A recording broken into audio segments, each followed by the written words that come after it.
Kayo po ba mga bossing ko ay isa sa mga nag-iisip sa ngayon kung bakit kayo po ay parang kinapitan ng kamalasan na para bang ayaw na matanggal-tanggal ang kamalasan na yan? Ako po may tuturo sa inyo mga bossing.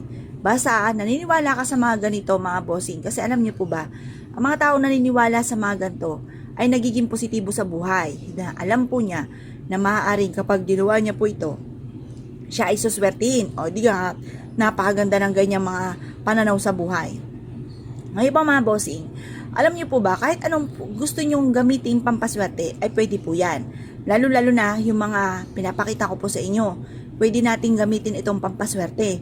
Upang sa ganon, mas higit po tayo na makatrack ng swerte at maging positibo. Ganito lang inyo pong gagawin. Asya, kumuha ka ng itlog mga bossing. Sa itlog na ito mga bossing ko, ay isusulat po ninyo or ibubulong mga bossing ang inyo pong mga nais. Ayan, may kalikutan ng